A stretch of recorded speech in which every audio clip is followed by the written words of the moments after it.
নমস্কাৰ দৰ্শক মণ্ডলী আকৌ আজি ৰাতিপুৱাই পুৱাই অৰিজিনেল মুখখন লৈ আপোনালোকৰ আগত উপস্থিত হৈছোঁ এয়া আমাৰ বাটৰ বলগেন ভিলিয়াডাল ফুলিছে অৰ্থাৎ কাগজ ফুলডাল সকলোৱে বলগেন ভিলিয়া বিচাৰি আছিল মই যিহেতু শিক্ষাসূত্ৰে গুৱাহাটীত থাকোঁ আজি আহি দেখালোঁ ঘৰৰ বলগেন ভিলিয়া আজি বিশেষ দিন আপোনালোকক নকলে হ'ব কি হয় তথাপিতো জনাইছোঁ অসমীয়া বিহু সংক্ৰান্তি চৈত্ৰ আৰু বহাগৰ আজি বিহু সংক্ৰান্তি হয় এই সংক্ৰান্তিত অসমৰ প্ৰতিগৰাকী মানুহে প্ৰত্যেকৰ ঘৰে ঘৰে যাৰ নাই তথাপিতো গৰু ছাগলী নাই যদিও তেওঁলোকে বিহু পালন কৰে গৰু বিহু পালন কৰে এই গৰু বিহু উপলক্ষে আজি আমি সকলোৱে ঘৰত উপস্থিত হৈছোঁ প্ৰথম কাৰ্যসূচী ৰাতিপুৱা উঠিলোঁ দাঁত মুখ ঘঁহি ধুই লৈ এতিয়া অকণমান গৰম পানী খাই লৈছোঁ ৰাতিপুৱা উঠি এগিলাচ গৰম পানী খাওঁ আপুনিও মোৰ ফেচটোত নাযাব মুখখনত নাযাব মুখখন এনেই যেনেকুৱা তেনেকুৱাকৈ আপোনালোকৰ আগত আহিছোঁ আমি এনেও ধুনীয়া নেচাৰেল যিহেতু গাঁৱৰ পৰা যোৱা ল'ৰা গুৱাহাটীত কিছুদিনহে আছোঁ দ্বিতীয় কাৰ্যসূচীলৈ আগবাঢ়িছোঁ হাতত মিঠাতেল লৈছোঁ এয়া মিঠাতেল মানে আগৰ দিনতে ককাই কৈ গৈছিলে যে গৰু ছাগলী হওক যেতিয়া শিং থাকে গৰুৰ সেই গৰুৰ শিঙত তাৰমানে সেই মিঠাতেলটো লগাই দিয়া হয় আৰু মহৰ শিঙতো লগাই দিয়া হয় মহৰ শিঙত সেই মিঠাতেলটো লগাই দিয়া হয় সেই মিঠাতেলটো লগাই উঠি তাৰপিছত সেই মিঠাতেলটো গা পা ধুই আহি গৰখীয়াসকলে গাত ঘঁহে আৰু সেই গাত ঘঁহিলে মিঠাতেলখিনি ঘঁহিলে সম্ভৱ ককাই কৈছিলে গাত ওলোৱা যি ফহা তাৰপিছত আৰু বিভিন্ন আমাৰ ছালৰ ৰোগ হয় সেই ৰোগসমূহ নিৰাময় হয় বুলি জনাইছিলে মই ককাৰ পৰা শুনিছিলোঁ এইখিনি আৰু পঢ়িবও পাইছোঁ এইখিনি মই ৰচনাতো লিখিছিলোঁ এইখিনি এয়া আমাৰ মায়ে গাখীৰ খীৰাই আছে এইফালে এয়া আমাৰ গাইজনী তাই মোৰ লগত চেলফি উঠিছে চাইছে দেই এইফালে আমাৰ যিহেতু গাঁৱৰ ঘৰ গাঁৱৰ পৰিৱেশ এয়া গোহালিৰ ঘৰত পাৰ চৰাইৰ বাঁহ আছে পিছফালে দৌৰি আছে আমাৰ দুটা নাংকুলি আছে এয়া নাংকুলিটো আমাৰ গাখীৰ খীৰাইছে হৈছে না এয়া গাখীৰ চাই লওক এয়া পাৰৰ বাঁহত পাৰ চৰাই পিটপিটাই আছে পি এনেকৈ আছে দ্বিতীয় কথা ৰীতাশ্ৰী মই তেল সানি দিম এয়া হাতত তেল লৈ লৈছোঁ এনেকৈ তেল লৈছোঁ লৈ এনেকৈ গৰুটোৰ শিঙত কৃষ্ণ প্ৰভু এনেকৈ সানি দিছোঁ একদম ধুনীয়াকৈ যাতে শিংটো দীঘল আগৰ গাই গৰুজনীৰ একদম শিংটো বহুত দীঘল আছিল তাৰমানে এতিয়াৰজনীৰ একদম চুটি তাৰমানে এইটোত দিম এইবাৰ ৰাতিপুৱা প্ৰথম এনেকুৱাকৈ গৰুটোক এনেকৈ শিঙত তেল দি লয় আপোনাক দেখাইছোঁ আপোনালোকক পঢ়ি শুনি আহি ভালকৈ যিটো গুৱাহাটীত গৱেষণা কৰি আছোঁ ডক্টৰেট ডিগ্ৰী লৈ আহি ভাবিছোঁ ঘৰতে ভালকৈ থাকিম ভালদৰে কামবিলাক কৰিম দ্বিতীয় আৰু ছাগলীকেইজনী আছে ছাগলীকেইজনীক অকণমান তেল লগাই দিওঁ আমাৰ এগৰাকী খুৰা আছে শিক্ষকে তেখেতে ৰাতিপুৱা স্কুললৈ যায় ৰাতিপুৱা স্কুললৈ গৈ স্কুলৰ পৰা কাম চাম কৰি আহে আৰু ধুনীয়াকৈ শিক্ষাদান কৰি আহে আমাকো তেওঁ শিক্ষাদান কৰিছিল তাৰপিছত তাৰ পৰা আহি এয়া ছাগলীকেইজনীকো দিছোঁ আৰু শিঙত তাৰ পৰা আহিয়ে ঘৰৰ কামত লাগি যায় আদা ৰুৱে জ্বালা ৰুৱে আমি সেইটো বৃত্তিয়ে ল'ম কাৰণ গাঁৱত কেৱল গুৱাহাটীত পৰি যান্ত্ৰিকতাৰ মাজত থাকিলে নহ'ব গাঁৱতো থাকিব লাগিব গাঁৱত যদি আমি খেতি নকৰোঁ শিক্ষা গ্ৰহণ কৰি কোনে কৰিব খেতি সেইটো কথা আপোনালোকক দেখাম আমাৰ বাৰীখনত আমাৰ ঘৰলৈ আহিলে কোনেও তাৰমানে কিনা বস্তু খাব নালাগে চব নেচাৰেল বস্তু খাব পাৰে চব আছে চবখিনি আমাৰ ঘৰত আছে হয়নে নহয় খুৰা হয় বঢ়িয়া পুখুৰীত মাছ বাৰীত তামোল পাণ গোহালিত কি বুলি কয় গৰু এই গোহালিত ছাগলীও আছে চাচোন তাই মোক শিংটো লাগিব ভঁৰালত তামোল পাণ ভঁৰালত তামোল পাণ থাকে ভঁৰালত ধান তাৰপিছত বাৰীত তামোল পাণ গোটেই আছে সিয়ে মোক ভুল লগাই দিয়ে চাওকচোন হৈ গৈছে তেতিয়াহ'লে দ্বিতীয় কাৰ্যসূচী হৈ গ'ল তৃতীয় কাৰ্যসূচী ধোৱাবৰ কাৰণে যাই আছোঁ তেলখিনি ইয়াতে থৈ দিয়া পিছে গাছ দুৰ্ভাগ্য খুৰাই ৰাতিপুৱা সাৰ নাপায় এতিয়াহে গৰুৰ কাৰণে মালা গুঠি আছে এইডাল এই যে আমি দীঘলটিৰ লগত যি মালাডাল লওঁ যে এইডাল দেখিছে আলু নহয় চৰি বেঙেনা তাৰপিছত লাও হালধি কাজল গুড়ি মানে হালধিৰে এবিধ বস্তু আৰু কাজল গুড়ি আৰু বেঙেনা আৰু আম ইয়াতে 5বিধ বস্তু হয়তো কিছুমানে তিতা কেৰেলাও দিয়ে সেই তাৰমানে ঠাই ভেদে ভিন্ন ভিন্ন বস্তুবিলাক দেখা পায় আৰু মাখিয়তী আৰু দীঘলতিৰে এতিয়া গৰুক গা ধুৱাব আমাৰ ইয়াতে যিহেতু নদী নাই আমি পুখুৰীতে ধুওঁ এই যে মই খুৰাগৰাকীৰ কথা কৈছিলোঁ শিক্ষক বুলি এইগৰাকী এয়া চাওক তেওঁ নিজেই এইবিলাক কৰি আছে মিস্ত্ৰী লগাই মানুহ লগাই খাল খান্দিছিলে বাৰীৰ পৰা মাটি আনি থৈছে তো এইফালে চাবলৈ গ'লে আপোনালোকে দেখা হ'ব গোটেই পৰিৱেশটো চাওক নিজৰ ঘৰৰ পৰিৱেশ গাঁৱত থাকিলে কি কৰিব নোৱাৰি চাওক তো গাঁৱত ছাত্ৰ ছাত্ৰী শিক্ষায়ো আছে এইফালে চব পৰিছে এইবিলাক মাকৰি জহা এইবিলাক তেওঁ ৰোৱাই টেঙা 2 বছৰ আগত ৰুইছিলে একদম খাব পৰা হৈছে সেইটোৱে কাৰণে কৈছোঁ পঢ়ি শুনি গাঁৱলৈ গুচি আহিম ভালকৈ ঠিক আছে গৰু ধুব কতে এয়া গৰু ধোৱাৰ কাৰণে এই বুলি কৈছোঁ যে দীঘলতি পাত এইডাল দীঘলতি পাত এইৰে ধুম চাওক দৌৰি আছে গৰু তিনি পূৰা আহোন গৰু ধুৱে আছে মন্ত্ৰ চন্ত্ৰ নকয় চাওকচোন কিমান দৰ্শক আমাৰ ঘৰত গাঁও গুৱাহাটীৰ পৰা আছে এয়া এই হীৰক দাদা আছে গুৱাহাটী কাহিলী পাৰাৰ পৰা বিহু চাবৰ কাৰণে এয়া আমাৰ এই বৰডাকাৰ বিকাশৰ তাৰমানে বৰদুতাৰ এক চাওক আৰম্ভ কৰিছে সৰু বাপে সৰু তই হলি বৰ গৰু লাও বাংলা খাই যা বছৰে বছৰে মাৰি যা বছৰে বছৰে মাৰি যা বছৰে বছৰে মাৰি যা শুনিলে ন মন্ত্ৰটো এই মন্ত্ৰটো মাতি গৰুটো খুৱাই দিব কৃষ্ণ কৃষ্ণ চাওক এই হিং চাওক এই হিং চাওক মই তেল দিছিলোঁ যে এই হিং তেলত পূৰা দেখিলে গানটো গাম লাগি আৰু গাইজ মই গৰুৰ পৰা নহয় ছাগালৰ পৰা আৰম্ভ কৰি দিছোঁ কৃষ্ণ দীঘলতি দীঘল পাত ছাগাল কুবং জাত জাত মাইৰ সৰু বাইপেৰ সৰু তয়ে হলি বৰ গৰু লাও বেঙেনা খাই যা বছৰে বছৰে বাঢ়ি যা এই দুটা ধুই ল'লোঁ মানে গৰুটো দেউতাই পূৰা ধুৱে দিব তাৰমানে মই ধুৱে দেখানি আপোনালোকক দেখাই দিম মাত্ৰ মই ষ্টাৰ্টিং হেৰি কৰি দিছোঁ দীঘলতি দীঘল পাত গৰু কুবং জাত জাত মাৰে সৰু বাপেৰ সৰু তই হলি বৰ গৰু লাও বেঙেনা খাই যা বছৰে বছৰে বাঢ়ি যা এবাৰ চোন গৰুটোক ধুৱাম দীঘলতি দীঘল পাত গৰু কুবং জাত জাত মাৰ সৰু বাপেৰ সৰু তই হলি বৰ গৰু লাও বেঙেনা খাই যা বছৰে বছৰে বাঢ়ি যা এয়া আমাৰ অসমীয়াৰ পৰম্পৰা বুজি পাইছে আৰু এইখিনিতে খুৱাই দিব দেউতাই এই খুৱাই দিয়া হোৱাৰ পিছত এই বস্তুখিনি গোহালিত থৈ দিয়ে গোহালিৰ এই যে পিৰালি আছে গোহালিৰ পিৰালিখিনি আঁৰি থৈ দিয়ে আঁৰি থোৱাৰ পিছত যেতিয়া সেই শিশু ৰোগ হয় প্ৰবাদ আছে আৰু এইটো আমাৰ আগত লিখি থৈ গৈছিলে মেনুস্ক্ৰিপ্টত এইবিলাক বস্তু লিখা আছে সৰু সৰু বস্তুবিলাক এই গোটেই শুকান বস্তুটোক এই বড়ি বনাই বটি কিবা হলত মিক্স কৰি খুৱায় আৰু মানে এই বেজালি কৰে আৰু এইখিনিৰ দ্বাৰাই বহুত ৰোগ নিৰাময় হয় এতিয়া আৰু দুটা আহি পাইছে এই দুটাক অকণমান অকণমান পানী ঢালি দি মই ধোৱা কাৰ্যসূচীটো শেষ কৰি দিওঁ ইয়াতে অলপ অলপ দিছোঁ মানে ঢালি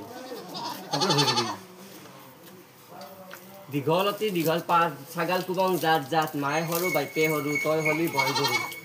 বৰগৰু নহয় বস্তা গাল লাও বেঙেনা খাই যা বছৰে বছৰে বাঢ়ি যা তাই বুঢ়া হৈছি তাইক দুষ্ট কৰা হৈছি যদি কাৰোবাক লাগে ৰাইজ জনাব দেউতা পূৰা লাগি গৈছে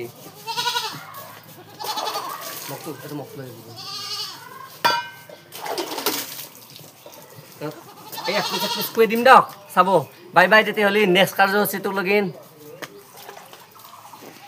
এইটো আমাৰ খেৰৰ পুঁজি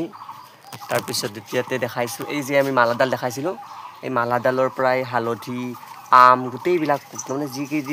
উপকৰণ আছিল উপকৰণকেইবিধ বটিছোঁ বটি ইয়াতে আৰু সেই কেঁচা মাহ যে আছে কেঁচা মাহ ইয়াতে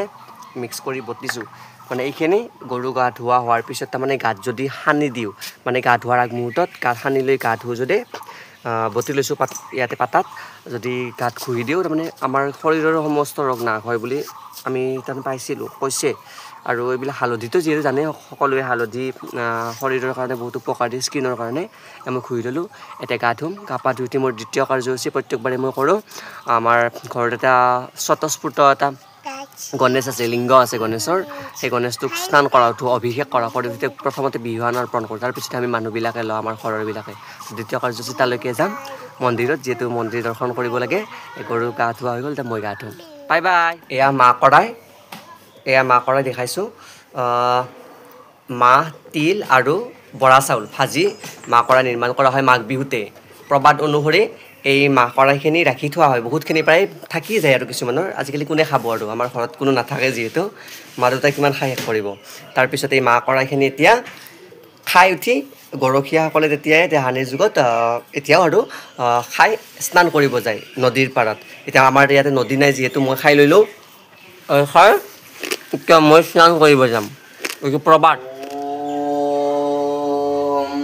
वक्रतुंड महाकाय सूर्यकोटि समप्रभा निर्विघ्नं कुरु मे देवा सर्वकार्येषु सर्वदा ओम देवेन्द्रमौलि मन्दार मकरन्द कनरुण विघ्नहरन्तं हरिवं शरणम्बुजयन एकदन्त महाकायं लम्बोदरं गजाननं विघ्नविनाशं देवं हरिवं प्रणमाम्यहं সৰ্বস্তুলতুনং গজেন্দ্ৰবৰ্ণং নভোদ্ৰং সুন্দৰং প্ৰসন্নমদগন্ধং লধুমধুপ বাল্যল গন্ধস্থলম দণ্ডাঘাত বিদ্যাধিতাৰি ৰুধিৰ ইন্দ্ৰিৰ সভাকৰং বন্দে হলহুতাহতং গণপতি হিদ্যাপদং কামদং কৃষ্ণ কৃষ্ণ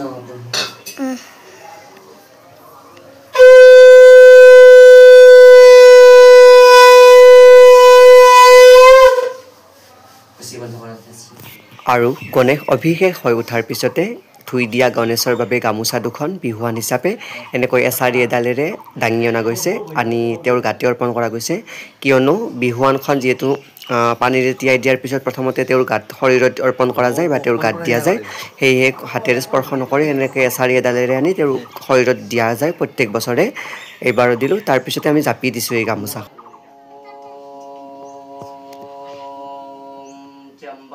यजमहि सुगंधिं पुष्टिं वर्धनं उर्वारुकमिव बन्धनात् मृत्युर्मुक्षममृता ॐ सिद्धिविनायकाय नमो नमः गणपतये नमो नमः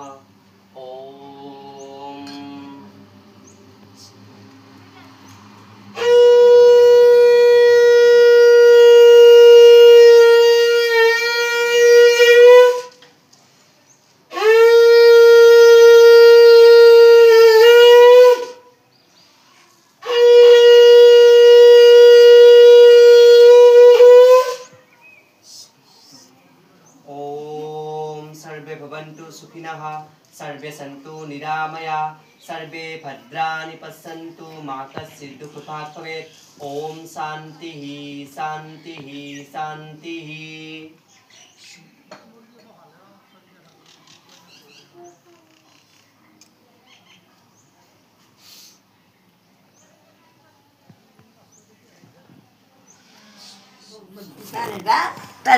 বিহুৰ কথা জেতুকা লগাইছিলোঁ হাতত চাওকচোন ভৰিয়ে হাতে গোটেই জেতুকা লগাইছিলোঁ এনেই বাৰু হাত তলাত লগোৱা নাযায় আৰু এতিয়া আজি লগাইছিলোঁ আৰু বিহুত আমাৰ গোটেই কামখিনি সামৰা হোৱাৰ পিছত ডাঙৰে সৰুক আশীৰ্বাদ লয় বিহুত তাৰপিছত ময়ো সেৱা লৈছোঁ আইতাক সেৱা কৰিছোঁ ককা নাই ককাৰ ফটোটো ইয়াতে জিলিকি আছে আজি 5 বছৰ হৈ গ'ল আজি মানে জানুৱাৰীৰ 14 তাৰিখে ঢুকাইছিলে 5 বছৰ হৈ গৈছে তাতে সেৱাটো কৰিছোঁ এতিয়া চব কাম শেষ হ'ল হোৱাৰ পিছত এয়া দৈ চিৰা লৈছোঁ তাৰমানে ৰাতিপুৱা ভাত খোৱা নাযায় আৰু বিহুৰ দিনা ভাত বনাই আছে মায়েৰো বেলেগক দি আছে বেলেগবিলাকক আমি তাৰমানে আগৰ পৰাই খাওঁ আৰু আইতাৰ লগত তাৰমানে দৈ চিৰা তাৰপিছত পিঠাও লৈছোঁ ইয়াতে লাৰু চাৰু খাব মন নাই ইয়াতে লৈ পেলাই আইতাই পূৰা ধৰিছে তাৰমানে আমি আবু বুলি মাতোঁ আবু একদম পূৰা সানি লৈছে তাৰমানে বেমাৰ হ'লেও প্ৰেছাৰ হ'লেও বেমাৰ যি নহওক খটো নেৰে তাৰমানে একদম পূৰা দৈ চৈ পূৰা মাৰি দিয়ে মাত্ৰ হাঁহ নাখায় বেলেগ খালেও ঠিক আছে এতিয়া দুপৰীয়াৰ সাজ খাব লৈছোঁ আজি গোটেইখিনি দেখাইছোঁ আৰু আপোনালোকক আমাৰ গাঁৱৰ পৰিৱেশ দেখাইছোঁ বিহুত কেনেকুৱা গাঁৱৰ পৰিৱেশ হয় এয়া মোৰ লগৰ ছোৱালী খাই আছে পূৰা মুখখন মেলি দিছে সেইজনী ডাঙৰ লগৰ ছোৱালী এইজনী সৰু লগৰ ছোৱালী এয়া ধুনীয়াকৈ খাদ্যত আলু ভাজি নৰ্মেল খানা তাৰমানে আৰু আলু ভাজি ভাত দালি আছে আৰু পনীৰ বনাইছে আমি একদম ধুনীয়াকৈ তলত বহি এনেকৈ খাব বহি যাওঁ ভাল লাগিছে পৰিৱেশটো আপোনালোকে যদি ভাল লাগিছে আহিব আমাৰ গাঁৱৰ ঘৰলৈ গাঁৱৰ পৰিৱেশ চাব পাৰিব তাৰপিছত এতিয়া বাকী থাকিল কেৱল সন্ধিয়াৰ কাৰ্যসূচীটো হৈছে গৰুক পঘা দিয়া আৰু থহা দিয়ে যে আমাৰ গোহালিত তাৰ কাৰণে বহুত কিবা কিবি বস্তু লাগে সৰুতে বহুত কিবা কিবি যোগাৰ কৰিছিলোঁ এইবাৰ আহি বেছি যোগাৰ কৰিব পৰা নাই তাতে পঘাখিনি ধুই দিছে তাত এইখিনি পঘা তাৰপিছত ইয়াতে এই যে বাঁহ আছে যে বাঁহৰ পাত তাৰপিছত এইডাল ঢেকীয়া আৰু নাখায় তাৰমানে এইটো আৰু আগ্ৰা বুলি কয় যে এইটো আগ্ৰা দেখিছেনে আগ্ৰা তাৰপিছত ঔৰ পাত তাৰপিছত আৰু এই যে বেহু যে শাক বুলি বহুতে খায়ো আৰু এইটো বেহু তাৰপিছত দ্বিতীয়ত এটা অন্তিম বস্তু আপোনালোকক দেখাই দিম স্পেচিয়েল মই বিচাৰি আনিছোঁ দুডাল পোৱা গৈছে মোৰ লগত দাদাও গৈছিল ক'তবা সোমাল এইডাল স্পেচিয়েল এইডাল হৈছে হাতীৰ সুৰ এইখিনি চাওকচোন এই এনেকুৱা এইডালো তাৰমানে ইয়াত তাৰমানে থহা দিয়ে তাৰমানে গোটেইখিনি লগাই শুকোৱাৰ পিছত পুৰি সন্ধিয়া যে থহা দিয়ে সেইখিনি দেখাম মই আৰু কেনেকুৱাকৈ দিয়ে মানে সেইখিনি দিলে প্ৰবাদ আছে সেইখিনি গোটেইখিনি খেৰত দি থহাটো গোটেই গোহালি ঘৰটোত ঘূৰাই দিয়ে বা যাব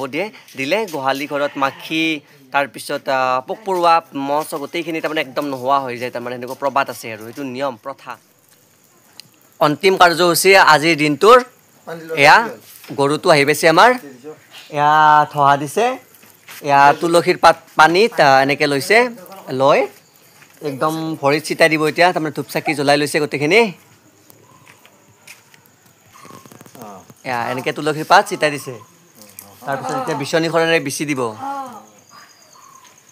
বিহুৱান দিলে এই গৰু বিহু যিহেতু গৰুক বিহুৱান ফাৰ্ষ্ট দিলে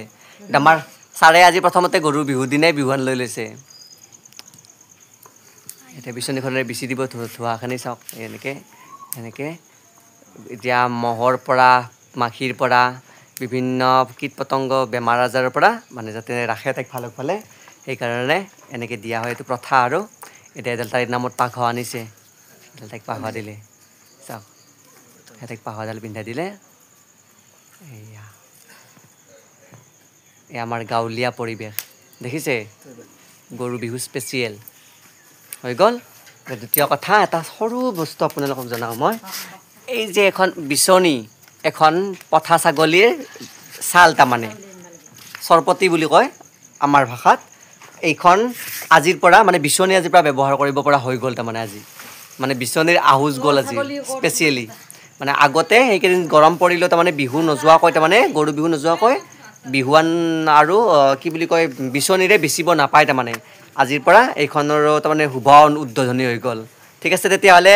ভাল লাগিছে যদি মোৰ লগত সংযুক্ত হৈ থাকিব প্ৰচাৰ কৰি দিব ভিডিঅ'টো এই আমাৰ সংস্কৃতি আমি এনেকৈ শ্বেয়াৰ কৰিব লাগে এতিয়া আমাৰ ছাগলীটোকো আনিছে বিহুৱান দিব বাই বাই ভালে থাকক সকলোৱে ৰঙালী বিহু লগতে অসমীয়া নৱবৰ্ষৰ আন্তৰিক শুভকামনা থাকিল